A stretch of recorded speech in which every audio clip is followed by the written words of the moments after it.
Hey y'all, what's going on? It is your girl Michelle Pierre, and I know we've been going for a little bit, but we are back, we are back, we are back. And we have a phenomenal woman that we are talking to today, and I just can't wait for you to hear from her. Just to throw this out as well, we this month we have National Volunteer Month, we have Autism Awareness Month, National Poetry Month, Earth Day, Arbor Day, International Dance Day, and we'll get back to that International Dance Day here in a little bit. But without further ado, the woman that we are bringing to you today is Cortnei. All right, now she is the founder of the Free ID Project, and she is also a Starbucks store manager. And so, Cortnei, if you don't mind, could you tell us a little bit about yourself? Hello, everyone, and hi, Michelle. I just want to say thank you so much for considering me to share my story with you and what I'm doing. My name is Courtney. I'm originally from Brooklyn, New York. Hey, hey. I am a mom of a 13-year-old son who towers over me and is happy about that. I'm also the co-founder or the founder of the Free ID Project. I started the Free ID Project about 7 years ago, but I just wanted to find a place where I can be my authentic self. And I realized that there were other people who loved dance, but was either scared or dancers who were in the dance world who, couldn't find their place or their purpose. I wanted to create a safe space for everyone to come and feel free being who they are. And that's how the Free ID Project has kind of birthed itself. Um, uh, about 4 years ago, I kind of put a stop to the Free ID Project only because I had a transition health wise. I lost 90% of my hearing in both my ears and became disabled quickly and abruptly. And in that, I had to find and maneuver my way through what I was going to do. So I have always been in the food industry since I've had my son and just found different ways to kind of like push through. I was a supervisor in New York when I lost my hearing, and then when I transitioned into the DMV, I got a position in managing, and with that, I just started to find purpose in my disability, find ways to communicate, Yeah. especially during the pandemic. Currently, I'm now a store manager at Starbucks, where they have been tremendously helpful with my disability, especially with the pandemic with the facial coverings. Mm-hmm. So that's where I'm at right now. Wow. Look here. That is amazing to say the least, and especially just like you said during the pandemic, where all of our mouths were covered up. It was hard for me to understand people, right, and to know what they were saying because we spend most of our lives listening to people, reading lips somewhat, right? When we don't completely hear it, we tend to go to the lips, even though I don't think most people realize that because we dedicate ourselves to our hearing sense, right? So I'm sure that transition was monumental in your life, monumental. So since then, what have you been doing? Because we talked earlier about this new purpose, right? So what have you been doing to show up in this space of disability that you're really, to me, it seems like you're thriving in? Um, I think the pandemic truly forced me to one, just look deeper within myself and focus on myself. I got laid off from my Mm. job with at the Capital One Arena. Everybody did, and then I had to figure out what I was going to do next. And there was a moment when I was applying for jobs where I just felt so defeated. And one of the key things I kept thinking about was who's going to hire this Black disabled young Wow. woman. And it plagued me a lot. I was in a program that the company that I work for, they kind of like assisted to help us all, get new jobs. And I had a counselor, who spoke with me weekly.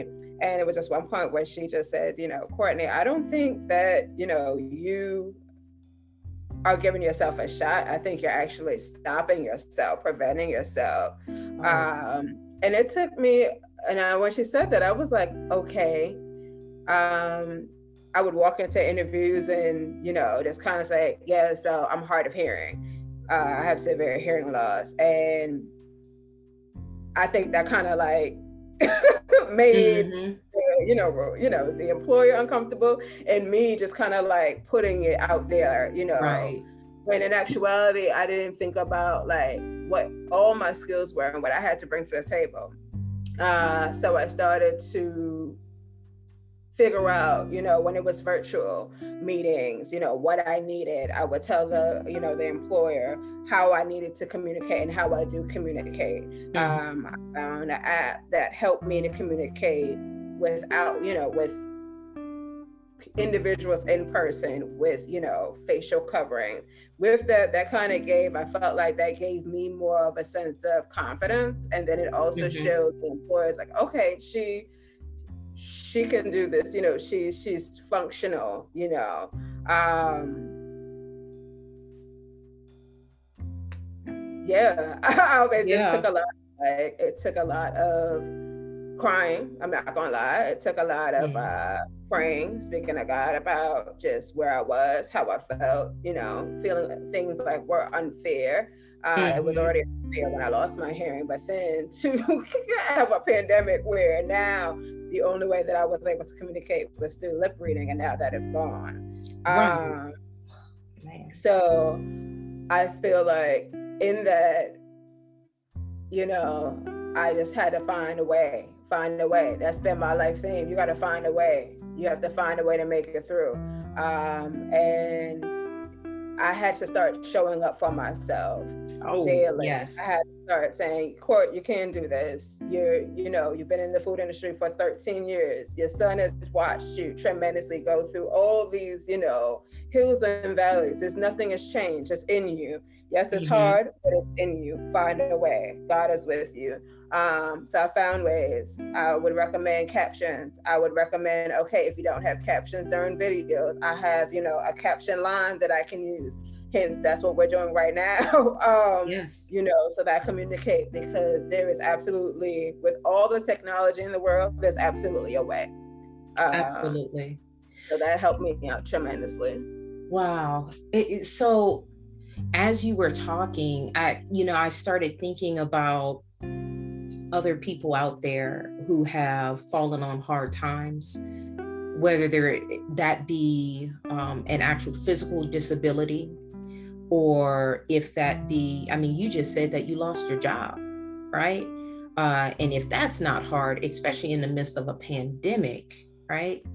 But I think we also have some of these disabilities that are self-induced mental disabilities, right? When we won't get out of our own way. And so, no, I'm not talking about a clinical diagnosis of some type of mental illness. I'm talking about when we stand in our own way and don't allow ourselves to walk in the power that we have. And we start believing some of the preconceived notions of other people around us and the boxes that they put us in. And what you just conveyed is that you started down that road, and then you said, oh no, after this lady that you were working with said that, Courtney, you're not giving yourself a chance. And you really dug deep and said, you know what, you're right. And you listened to that and you pulled yourself up and you kept going. And I commend you for that. And I hope some young man or some young woman is out there listening to this, because we all fall on hard times, right? Hard times. but do we stay there is the question. What do we do with that hard time? And so what I'd like to hit on a little bit more, and I know you've already kind of touched on it, is your passions, right? And how you show up in that space. Because I think a lot of the times when we can tap into our passions, we find a way to pull ourselves out of the dumps, right? Because those passions a lot of the times are what gives us joy, right? What makes us want to get up in the morning and execute whatever it is that we have to do that day. So how do you show up with these passions that you have within? So specifically, I was going to say, the pandemic, I keep on going back to it because that's where I showed up for myself the most. I don't have any, furniture in my living room just as yet. So I use it as a studio space. And I just created a space. I would have my journal. I'll light a candle. I'll make some tea. I know that I'm not able to hear the music like how I used to, but I would just play, certain music or certain songs that I know resonates with me. I always hated stretching because it was one of the hardest things for me. It helped me. What I started to do was have a stretch routine. I realized that my body was so tight and my body was just very tense, and it was a lot of stress that I was carrying. We carry a lot of everything that we feel, our body feels. So when I stretched and I started to get a little bit deeper in my lunges and a little bit deeper in my stretching or my splits that I have never had, I started to sense a release because I would hold so tight on things. And when I started to breathe and go deeper in my stretching, I didn't realize that I was actually helping myself, helping my mental. Sometimes after my stretching, I would start crying because it's so connected. Our minds and our bodies are connected. What you think and how you feel, your muscles get tight. You get tense in your shoulders. Some people talk about their pain in their back of their heads. That manifestation. So what I just started doing was I every single day I would start with my stretch. Then I would go on a walk. And I would listen to my favorite Denzel Washington YouTube speech. Yes, that is my guy. And key things that he said that made me continuously be consistent with my routine. He said, fail forward. And dreams without goals are just dreams. And I realized that I had so much dreams in my head and in my heart, and I wasn't putting it into fruition. I had so many dreams that I wanted to get a job, and I wasn't putting it into fruition because of fear.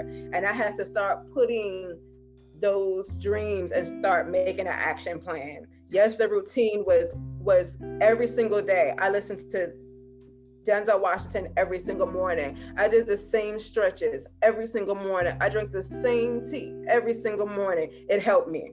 Yeah. It pushed me. Every day I felt different.